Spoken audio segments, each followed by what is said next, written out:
Hey guys, welcome back to the channel. So behind me I got an '07 Cadillac CTS, and we are going to be replacing the starter. Now this particular car has a 3.6 liter V6, and we're going to go ahead and do that today. Now before we go ahead and begin, guys, if you guys haven't subscribed to the channel, hit the subscribe button down below. Definitely smash that like button.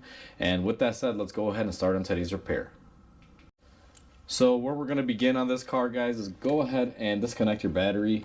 Whenever you do a starter alternator, the battery has to be disconnected. You're dealing with power wires. If any of those power wires touch your body or the negative side, the grounded side of the car, you will possibly burn up your fuses, spark, or cause a fire. So make sure you disconnect the negative and push it off to the side like we did. And then you can go ahead and lift the car and start working on the starter. So we got the car up in the air. We are on the driver's side, guys, and if you kind of follow through right here, you will see that is where your starter is located.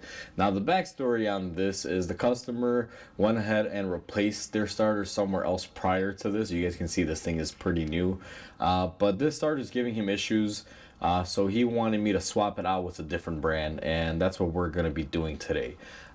So there's your location. What I'm going to try to do is set up the camera in the best position possible and zoom you guys in there. Now, due to the nature of location of this starter, it is very difficult to film, but I'll try to give you guys the best that I can. Alright guys, so I have you guys into position. I'm kind of holding you, so if the camera's a little jerky, that's probably why. So where we're going to be starting is, if you look at this wiring harness, this is the main power wire for our starter. I'll get you guys zoomed in there, and you will see right about there. That is where the wire attaches to. Now that nut right there is a 14 millimeter. I'm going to go ahead and grab my stubby ratchet, and I'm going to go ahead and take that off of there. Now I'm going to set the camera down. I may block a portion of this, guys. As I said earlier, it's very difficult, but we're just going to use our stubby with the appropriate socket, which happens to be a 14 millimeter. And then what we're going to do is go ahead and take off our positive lead. Now, one thing to keep in mind is that your battery should be disconnected before you even do this, because right now I'm basically touching metal to metal with the ratchet hitting the engine block. If your battery's not disconnected, you will start a fire or possibly short something out, and that'll be a bad day. So keep that in mind. So now that we got our nut off, you guys can see our power wire can come off, and what we're gonna do is go ahead and lay it to the side just like that. So now that we have that out of the way, next thing that we're going to do is go ahead and get our purple wire and connector up there. Get you guys zoomed in a little bit. Right about here, you'll see that is the starter feed. There should be a little clip for you guys to push there towards the bottom. The way I deal with these is I just take my pocket knife, because I find these can be pretty brittle, and I'm just going to put it down right about here, and then you should be able to get your connector off. Now this one's fighting me a little bit, but you guys can see that most of that is off. I had to switch you guys around because the camera is where I want to be. So what I'm going to do is go ahead and turn it off. I'm going to go ahead and remove that connector all the way, and I'll be right back with you guys. So we are back, guys, and I figured I would show you this connector because it was very difficult. But as you guys will see here, you have this little push tab, and that's where I put my knife. I pushed that tab down, and then as I was pushing in, I was also trying to push out. I just couldn't get good leverage on it, but that is the connector that you're going to be taking off, and we're just going to go ahead and leave that to the side. So we are getting ready to remove our bolts. Now this starter is held into place by this upper bolt right here, and then this lower one. These are a 15 millimeter. Now what I'm going to do is grab my hand ratchet. I'm going to go ahead and break them free first, and then I'm going to use my impact ratchet to get them off. I'm going to position you guys right about here. Let me see if I can get the best angle possible. This video is very difficult to film just because of where the spacing is, so I apologize in advance if I block out a few things here, guys. So we're going to go ahead and break this one loose, and these are actually pretty tight on there. So there goes that one, and then we're going to come up to our top bolt right here and go ahead and do the same thing. Now be careful, because sometimes these can slip off. You don't want to hit your hands or anything, but just go ahead and break them off just like that. And these are actually coming off pretty easy. I don't think I'll need an impact ratchet, but since I already have it out, guys, I'm still going to use it. One thing that I'm going to add to my ratchet, just to show you, is I'm going to add a little swivel point right here, so that way I could get in there a little bit easier. So let's go ahead and get this top bolt off.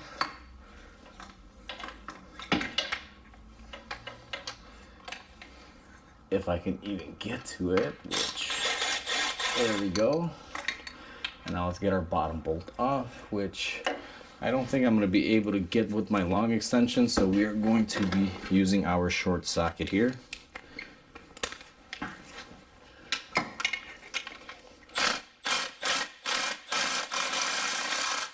Or we're not going to be using our ratchet at all. Let's just see if we can get it up by hand.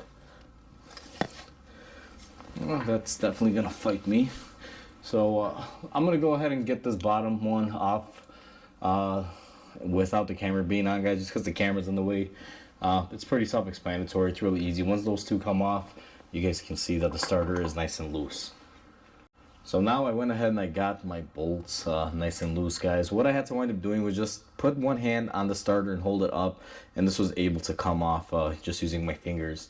And then what we're going to do is go ahead and take the upper bolt off. Now between these two, I believe they are the same. Yeah, same exact bolt, so you don't really have to worry about putting the wrong one in the wrong place. They will be interchangeable. And the next thing that we're going to do is go ahead and fish our starter out of here. If I recall, these come out. I don't believe they fight too bad. It's just a matter of positioning. And just like that, we went ahead and we got our starter out of there. Now, one thing I'm going to be doing here, just to verify, because the customer was telling me that this starter that we just took off fails to catch, is I'm going to check out our ring gear here, make sure all of my teeth are in place and everything. I'm not going to be able to show that on camera. It's just an added little thing that I'm going to be doing just to cover the bases.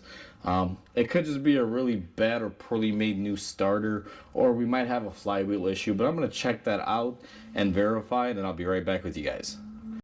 So now it's time to reinstall the new starter, and we have to figure this out. I'm assuming it's going to go in just like this, and yep, that was the formula for that. And then what we're going to do is go ahead and position it into place. Now I did check the flywheel teeth, guys. All of those are good and correct, so we have no issues with our flywheel, which I thought would have been the main issue, but everything seems good. Probably just a bad starter or a bad batch. Now looking at this starter, to be honest with you, it kind of looks like it's the same one, like it came from the same place. So I don't know if the guy just warrantied it out or whatever the case might be. But either way, we are just going to be installing it. What we're going to do is install our bolt here. Now this can be a little bit of a pain. You got to get everything centered up. And I apologize in advance because I'm going to have to kind of block you guys here and position the starter to be able to start our bolts.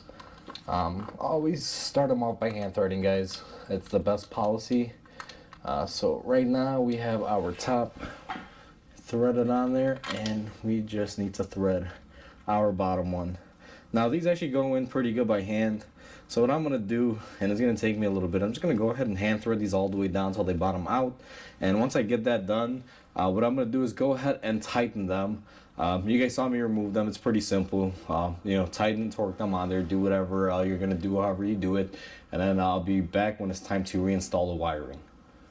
So now that our starter is bolted into place and we torqued everything on there, what we're going to be doing, and I'll give you guys a little zoom visual on here, is take your connector and you are going to reconnect it into the starter. Now I apologize because this is very, very difficult to see, but we just went ahead and we snapped that in there.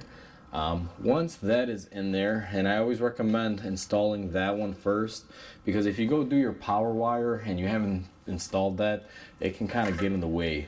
Now what we're gonna do is take our starter wire and reposition it into place. What we're gonna do is go ahead and loop it back on there. Make sure your starter wire connector and everything is nice and clean. In this scenario, this one is nice and clean. I don't really see anything gunked up on there. And what we're gonna do here is take our washer and our bolt, and we are going to install it on our stud for our power wire. Now I apologize, I know you guys can't really see this. Very tight working area that I'm working with, but just wanted to show you guys that we got the nut on there. Now the next thing that I'm going to do is go ahead and hand tighten that nut on this copper stud right there. Minimal torque, guys, just hand tight. Don't go crazy with it, because you can definitely break that off of there. I'm going to go ahead and tighten that up, and once we tighten that up, we're basically done with our starter. All we have to do is reconnect our battery up top and be able to start the car. Now that we're all set and done with our starter, guys, what we're going to do is go ahead and reconnect the negative battery terminal. Very important to always disconnect your battery when you're working on the electrical system, especially starters and alternators. Now that that is tightened up, what we should be able to do is go ahead and start the car, and this will be pretty much completed at this point. Alright guys, so as you guys saw in this video, I wasn't able to really get you guys in there just because of the angle that the starter was in, but hopefully this video helps you guys out and gives you a good idea of how to do it. It's really quick and simple. If I wasn't recording this video, it probably would have taken me about 15-20 minutes to get that starter installed. Even book time on this thing is, I believe it's like an hour or under an hour. So it's a pretty simple, quick, and easy job. Hopefully you guys enjoyed the video. Hopefully this video helps you guys out. Please comment, like, and subscribe, because it definitely helps the channel grow. I hope you guys have a wonderful day, and I'll catch you guys on the next video.